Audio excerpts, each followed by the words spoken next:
door saying, I want a 5-year contract. OK, Richard in Cumbernauld up next. Hi, Richard.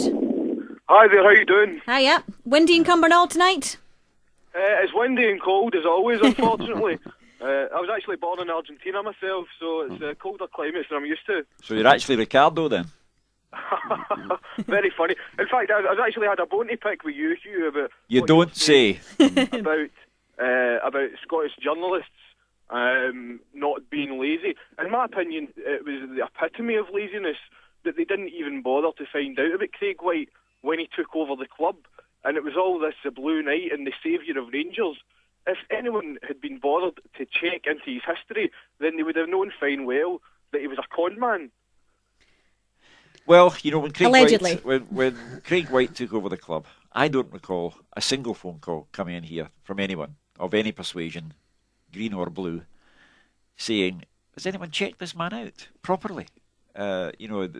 People are very wise with the benefit of hindsight, and this argument... But is that not a journalist's job, Hugh? Listen, I'll tell you what my job is, and you're not qualified to tell me what my job is. Your job is to write shoddy articles for a substandard newspaper, Hugh, to be honest. Well, Sheila, I think there we part company, don't we?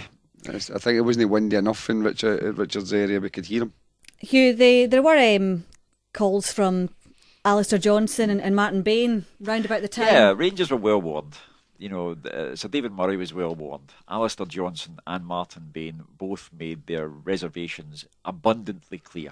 I think there was a lot of people with reservations, Hugh. People were, at the press on the move forward in terms of a firm financial footing. But regrettably, this show has become just a vehicle for snide comments about individuals, me in particular, from people who are always telling you how to do your job. And I repeat, Ricardo in Cumbernauld, he couldn't do my job or anybody else's job in journalism. OK, more calls after the break this evening. Let's go to Tom in Airdrie. Good evening, Tom. Good evening. How are you doing? Hiya. Not bad. I'm just following up.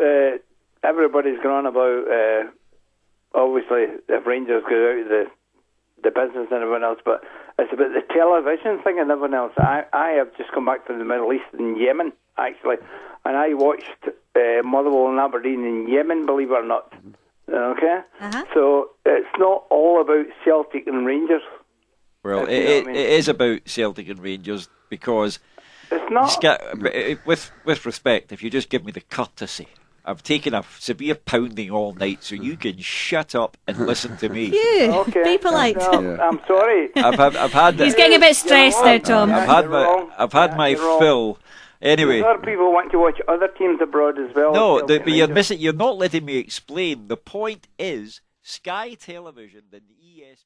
But regrettably, this show has become just a vehicle for snide comments about individuals, me in particular.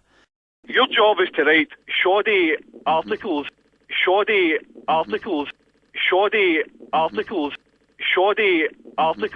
substandard newspaper, Hugh, to be honest.